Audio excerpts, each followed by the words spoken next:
Hello Internet, hello War of the Visions fans. I'm Jackie Fox. I took a little bit of time off for my birthday. Also a little bit of time to build up characters. Thanks to a lot of the Black Friday and anniversary specials, I managed to get Bridal Ally on all of my accounts, even though I'm not going to use her on some. It's like, you never know what the future holds. She's definitely part of the new wave. Felt like a good time to get her for cheap because there were opportunities to do that. I also have Black Rose Helena, or Helena of the Black Rose, White Rose Helena, however we want to refer to her, Light Rose Helena. On several accounts, I do have two different strategies for building her into a team, one of which I haven't heard as much conversation about. I've mostly been watching Umbra Rays for coverage recently, so I haven't really heard a great global perspective on Helena yet, and I'm hearing a lot about like how she would work with Phoebe, but I really think it's going to be interesting to see how she works with Addison. And I mean, to be honest, like one of the main reasons that I haven't made a Light Helena video, other than taking a little time off for my birthday, is just that I want to do a hands-on thing. I want to do a hands-on showcase. I don't want to borrow the companion unit. I want to do my own build. I want to do my own team. I want to see how that works in Arena. But as much as it pains me to admit it, Road to Worldwide basically killed my savings. So while I have pulled her on several accounts, while I have been lucky enough to get her, quickly building her in the way that I built units like Bart's just isn't possible right now. I just don't have the resources for that. So it's going to be a little while before I get some of these modern units up on different teams. However, I do have a Lightning Alaya team as well. So I have two solid Alayas, one in Strike, one in Lightning, so I'm building that in two different directions. Maybe I'll do a video about that soon, but I feel like we've been talking about Bridal Alaya for such a long time that maybe that's not the way to go. Maybe I should wait for Helena's to start hitting 99, and then I can start popping them up to 120, 140, stuff like that. We can start talking about that. I think that would really be the exciting thing. That's what I'm waiting for to make more content. However, as this is kind of a thing, you know, as this is a regular thing that I do, I've got to make some content just in general. I've got to make content. That's how it works. So what I'm gonna do is I'm gonna do a comment response video, and I think I got the most comments on possibly the best $7 you'll ever spend on a gacha. It was a crazy like $7 bundle, right? If you go ahead and get the $7 worth of Viz, then you will also be able to get 5 select UR tickets, including 100 costs, current to Melnia, so that's got Alaya and Soul. Anybody who hasn't got Alaya yet could just buy Alaya through this, and 1,000 scrolls plus other stuff. So, you know, if not just the ability to build up a character incredibly quickly with all of those scrolls. I mean, really, I don't know what's happening to scrolls in the future. It could be the case where scrolls are about to become devalued. It's about to be, you know, they're going to be handing them to us 400 at a time or something, to where this isn't going to be special in a little bit. But the 5 select units, like, it just gives you things to put in your barracks, things to work on now. However, I think that it could get a little bit risky if you really try to invest in 5 characters all at once, especially without banners to build them up from, especially if you haven't bought their shards already.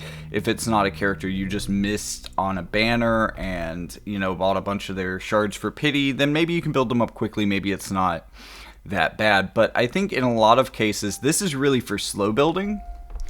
And that is all the context that I'm getting out of the way before. I still do think it's the best $7 you can spend on like any gacha I've ever played. This is the best deal.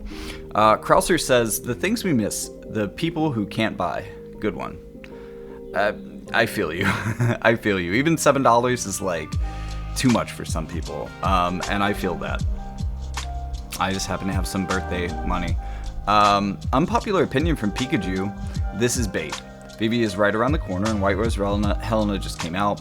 Soul and Bridal Alaya are no longer top tier, and by the time you're finished building them, they will have been power creeped even further. Okay, wait. Soul and Bridal Elia are no longer top tier. Bridal Elia is absolutely top tier. I'm not sure that I would necessarily say that Soul is top tier. He may have been top tier in the beginning. I didn't see him a lot, so it's kind of hard to say, but he was a powerhouse for sure, and could deal with Bridal Elia a bit. That was kind of the thing that maybe made him top tier. If Bridal Elia fell out of top tier, then it could be bad for Soul, in that he won't have anything to react to. But I don't think that these, like, they are on a new level, right? And this game has like 200 characters, and you've got one Bridal Elia, one Soul, one Black, one new White Rose Helena. We'll call her White Rose Helena, fine. White Rose Helena. We've got basically 3 or 4 characters at this new power level. Oh yeah, Summer Glaciella. 3 or 4 characters in this new power level. It's going to take a long time before any of those characters, before there's enough new characters released that those characters are no longer top tier. You know, and Bridal Elia still has a great companion coming in the way of the new Astrius. There's just a lot of stuff. Like, while I agree with a lot of this, especially if you're trying to build 5 characters that you just haven't put any effort into so far, if you're thinking about this as like a quick build, not a slow build, not an over time thing, then yeah. Then again, it's only $7. Really, I do agree in a lot of ways for people who have impulse control issues. Spending that first $7 won't be enough. You're going to want to get other things. You're going to want to build them out. You're going to blow through a lot of your resources. And this is effectively bait. Like, I get that. And I kind of agree with that. But I do think that there's definitely a place to take advantage of this. And a really big place. And regardless, it's not a bad deal. Even in your last line you said, that said, it's not a bad deal, just bait. And hey, a lot of the discounted things, they often are in one way or another, but that doesn't mean that the discount isn't good. That doesn't mean that it's not worth getting if you have the spare income to spend on gachas. Mega Rare says, I had to buy it. Like, yeah. Hizaki, a very mythical combo deal. That's an amazing deal, Sasani16, and thank you, sir, from No Mind of the Sea. Not a sir, but thank you for the respect, putting that respect on it. So that's where a lot of the comments came from. But hey, we've got some Final Fantasy Ever Crisis questions here. Hi, how do we collect Crisis medals if we beat every dungeon? The rewards are first time only, right? So you do get some rewards for second clears, but considering that, like, the rewards aren't great. Like, if you have gotten S+, then there's really no reason to do it again, because the things that you'll get, even for getting S+ again, you could have done a lot better than spending a ticket on them. Now, if you think about the tickets as being worth 100 blue crystals, which you can buy a Crisis ticket for 100 blue crystals, then you could also see this as being equivalent to, say, 100 to 200 energy, because you can also spend those crystals on energy. And I think that there's a lot of ways that you could spend 100 to 200 energy, depending on how you spend your crystals, that would get you better rewards than one clear of one of these dungeons. So really, you want to S+ everything and then quit. Then you're done. You never have to touch it again. Back to War of the Visions comments, though. I've got a... Wow, that's a way to spell structure. LA Structure 389 on my heavy armor video says, I want 2 free armors for Lucio and Thancred. I have no key to farm golden armor on Iron Giant Challenge. Okay. Oh, right, that is the golden armor. I'm playing Archives. I don't see any heavy armor appearing in the equipment list. What should I do? Farm Armor of Light for now. Go. Actually, that is a really good suggestion. So the Farplane Archives right now have all of the limited content up available right now.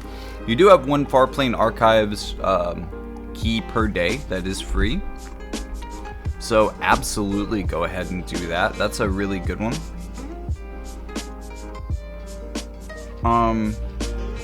It is a heavy armor, so they should be able to wear it, assuming they wear heavy armor. If not, I think you've been barking up the wrong tree to begin with. Lucio, though, is a heavy armor boy, that's for sure. I don't think Thancred actually is a heavy armor person, though. For Thancred, you're going to want cloth, because his TMR is a cloth armor. He may still wear heavy armor, because there were a lot of early characters that could do both. Maybe he's one of them. It would be one of the nicest things I could say about Thancred if he could equip both types of armor. That would give him a nice flexibility. But I'm not sure that he's a heavy armor unit, so you may be right about that. The Armor of Light may only work for Lucio. But again, if that's true, you've been barking up the wrong tree with kind of the whole question. But there are definitely a few more choices for armor type for him. Though I think Thancred would probably benefit the most, I guess, from the Smart Coat.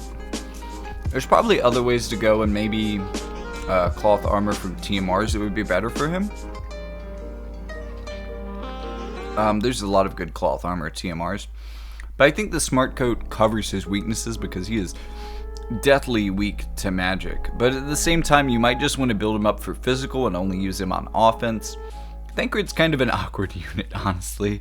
But there's definitely ways to make it happen, for sure. And I think Thancred especially is going to be way better on offense, where you can make sure he doesn't go up against magic teams. That way you don't even have to bother with the Smart Coat, because he's so weak to magic that even the Smart Coat doesn't even it out by that much, honestly. Alright, we've got a... Oh, hey Benju. Haven't seen you in a while. Love me. I need VV. On my last comment, user comments video. So, hey, thank you for responding there, Benju. I'm also looking forward to VV. I think VV is going to be great with White Rose Helena. There's been plenty of hype coming from Umbra Rays about that. I am excited for that. I'm not sure that I'm going to have the viz for that, so that's a bit unfortunate, especially after, continuously pumping everything that I can into White Rose Helena. I really think she's worth the investment. So I don't think I want to, put my eggs in too many baskets with VV right now. They're definitely going to be quite the power combo, but they're just coming out too close together for me. If you are skipping White Rose Helena and you are thinking you're more dark oriented or maybe more re-raise oriented, then almost absolutely VV is going to be a great pull for you. I think VV is going to be an amazing unit. There's even potential for Zidane to be great as well. Given that we're getting one of the Veritas in his element, in that Glaciella of Wind, Flagbearer Glaciella, has also gotten quite powerful recently. They could be a really strong piercing team together. However, I do want to point out that in a month, we are going to be seeing another Veritas. The fact that Wind is getting a Veritas first probably means that they're going to get one of the weaker Veritas, unfortunately. And from what I remember, Sid just isn't a blockbuster Veritas from FFVII. It makes sense that he would be one of the first to be released so that they can save the ones that are going to be strongest for last. However, in the immediate... I think that Zidane is going to be a really powerful combo with those two. The one thing that I would say to that, though, again, is that this is probably going to be a big investment in Zidane for that, and he's not necessarily the best thing for it either. He does cover the courage on Sid, Veritas of the Heavens. I just feel like that whole realm of investment into Wind right now, while it's probably going to be good for a while because he's like I said, with a lot of these newer characters, any newer character since Bridal Alaya that is good, that is like really good, is going to remain good for quite some time.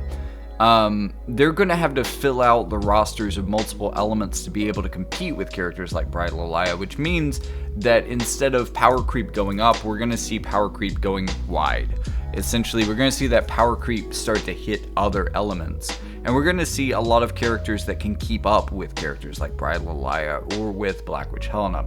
But even then, as each element gets one of these characters, that's just going to make them the standout character for that element. Even if the element gets another character, like with Bridal Alaya,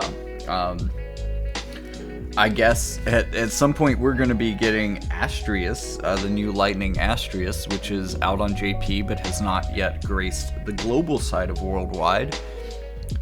That's still only, I mean, I'm not sure that Astrius is better than Bridal Alaya, necessarily. But even if he was, that would make Alaya the second best Lightning character. And that means that for Lightning team, she would still be must-have and still be basically top tier. I don't see these characters falling off soon. So Zidane, I don't see falling off soon either. You know what I mean? I see Zidane sticking around for a while. The thing is, I think that I don't see Wind having necessarily the brightest future. I think that the more exciting, again, especially because a lot of what is making Wind cool right now for JP is a Veritas. I just think that the other Veritas are probably going to have a little bit more impact. I don't know. I would hedge my bets on Wind. I'm not even sure how I feel about Garnet. I was really excited for Garnet. I really love her kit. I love her themes. I love that she's an evocation character. I love that she evokes such cool espers. I just think it's a really cool and evocative character in a lot of ways, but I haven't heard a ton about her. I think that the real star of Final Fantasy IX is almost certainly going to be Vivi.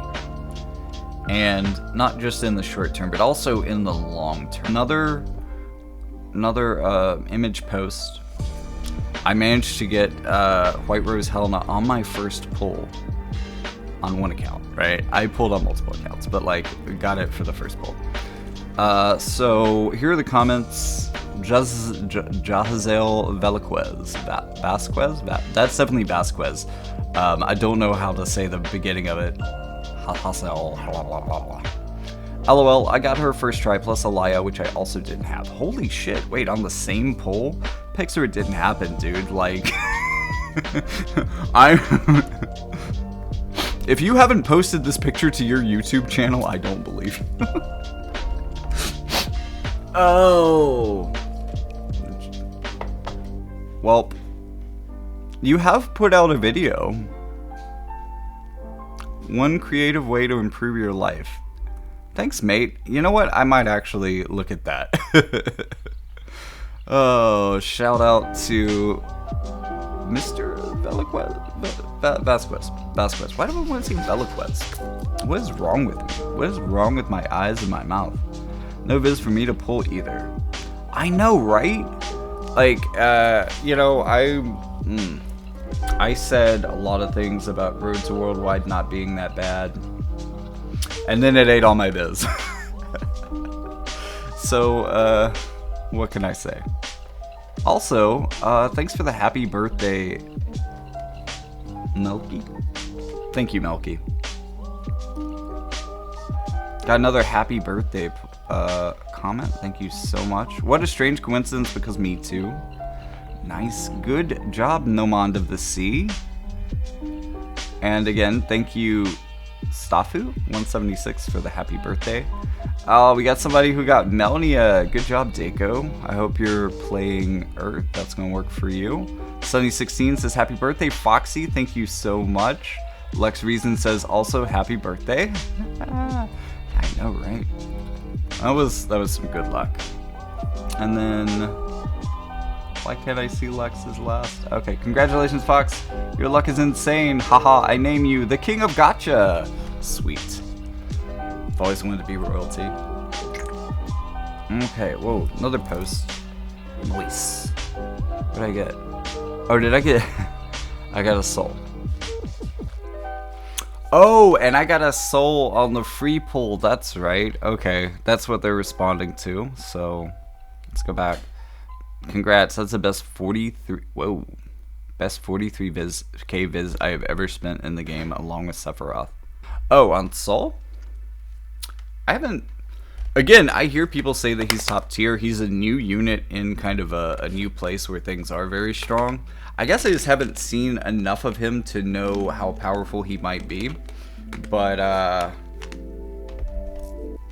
love to see me... I'd love to have someone show me some powerful soul. Is he such a cool character? He has such a cool design. I love him being from FFVII. It hits some nostalgia for me in a nice way. Like, Soul's a cool character. I wish I was playing a fire account that was doing better with him. But that being said, putting down some thoughts on other things. Shinryu looks good, but is not an Esper that I'm going to be pulling for, mainly because I'm focusing on building up my characters. Like, you know, having White Rose Helena, I want to build her out. I'm not going to be wasting resources, not wasting really, I mean they would be well spent on Shinryu. Shinryu is strong, but I already have light espers. I've got light espers at home. That's what I'm telling myself, at least. I can avoid Shinryu if it saves me the viz to be able to build White Rose Helena faster. Things that we have coming though. So we still haven't gotten the Great Sword Room, the 8th chamber of legendary reliquaries, kind of our own little chamber of arms type situation. And those are going to be revealing the Veritas as the equipment gets +1s. So we can expect this equipment A to be a new level of power very easily once it achieves +1. Bloodsword, I'm looking at you. You were a new level of power when you came out to begin with. So now you're just going to, I don't know, having a Bloodsword +1 is going to be a very powerful thing. We're also going to be getting a 3rd team to clear that, so you should be able to maximize, as these get updated, you should be able to start maximizing your old legendary reliquaries equipment. If you were only able to get one of them maxed, or even if you weren't able to max one, you should either be able to max 1 or 2 now, thanks to that 3rd team. I would hope that that helps for a lot of people, makes this achievable. And for everybody else, for the people who are doing good in that, that's pushing past the point that you're already at is going to be what helps unlock the Veritas for you. So Legendary Reliquaries is going to be an important part of unlocking the Veritas. That being said, it looks like the Veritas are going to be coming in at level 120 with no LB, which is interesting. They are quite powerful, and this gives them a lot of room to grow, which I'm actually kind of excited about. The fact that the 120s are kind of power scaled to be okay in comparison to modern 140s is a little bit scary, but also there's plenty of time to upgrade them, and I think giving them more room to be upgraded is great. However, with a lot of the characters that didn't get LBs to begin with, they other than Lucio, they haven't got them. So is this a Lucio scenario, or is this a select quest scenario? And inquiring minds need to know. That being said, the Veritas will be free units, so that is really exciting. They're going to be difficult to obtain and fully maximize, like a lot of the free units that this game has given us, at least like the select quest units, the UR units at least. Not the free MRs, which are a treat, I think. But I'm really excited to see a whole new era of free UR units. That's very exciting to me. As a free-to-play player, as a player who likes to be able to beat harder content and get rewarded for that, it hits good. I like it. I like the idea of it. That being said, we've got at least maybe another month before we can start expecting to see someone like Sid. We also haven't started the 3rd wave Warriors of the Crystals missions, which I believe is what gave JP their Astrius. So there's a lot of events that we are still waiting on that JP has already seen that seem like they would be precursors to this. That being said, it shouldn't be too hard to 99 the Veritas of the Heavens. And the thing about that is he has an excellent TMR. His TMR affects the whole field.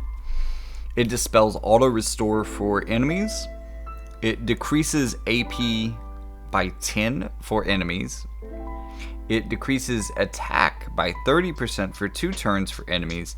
It nullifies auto restore so they can't use it after this lands either. There's also not a 2-turn marker here or anything, so that seems like it's a permanent nullification effect, which is strong. Although most people are getting this off at the very beginning of the match, they're not going to be using AP refresh in the middle, so that's not super relevant, but it works. And then it increases critical evasion for 20 by 25 for 3 turns for self, which is not bad.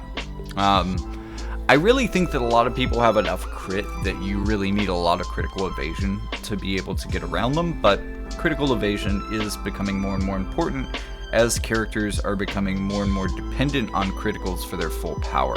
So this could be a really timely TMR that a lot of people could be acquiring, and I think that makes it quite powerful. Let's look at the stats also for the Blood Sword. I think this one's going to be particularly special. We're going up to 245 attack from 204, 145 magic from 132. Crit rate stays at 5. It looks like in the +1.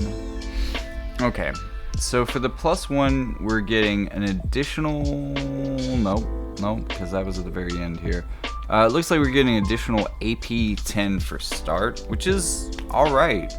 This is also going to be a way, the initial AP as opposed to AP recovery is a way to boost AP on characters without running afoul of the TMR that we just looked at. But if you wanted to just hear from me and know how Jackie Fox is doing, well, hi, I'm doing fine. Thank you for asking. And I hope that you have a great rest of the holiday season. I know the holidays can be really hard on people, and they're not great for me either. But I'm hoping that we will all be able to make the best of it. And like I said in the beginning, if you want to play Magic Arena with me, if you want to do some arena matches, I'm playing a really annoying light gnome deck right now. And just hit me up on my Discord. You'll find a link to that and so many other things in the description. It is the Linktree link that will show you all corners of my online presence, including my Discord, which you can come in and get a friend code so that we can, have friendly matches with each other every once in a while when we want to test out decks, etc.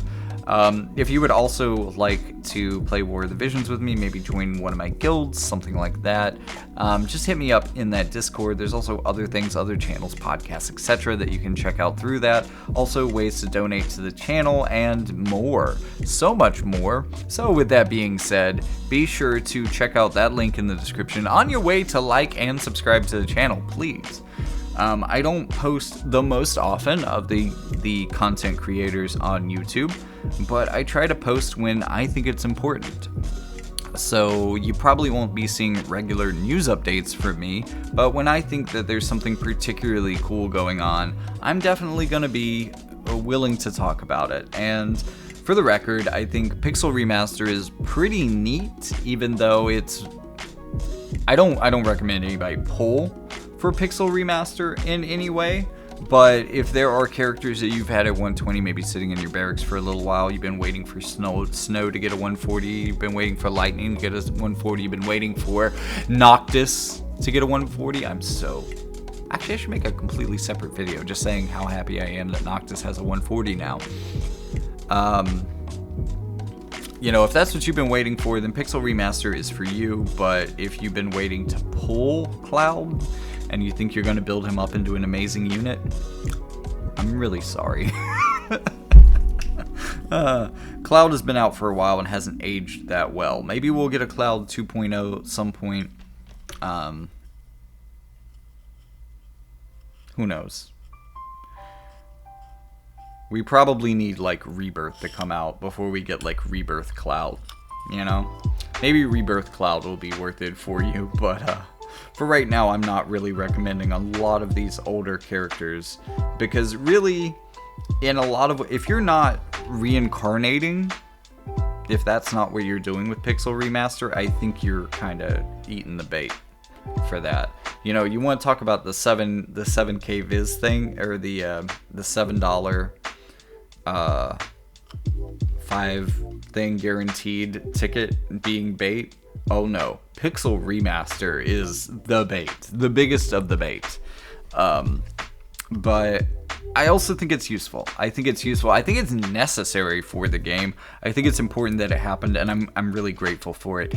Even though I don't think it's necessarily going to get anybody their brand new competitive character that they were looking for.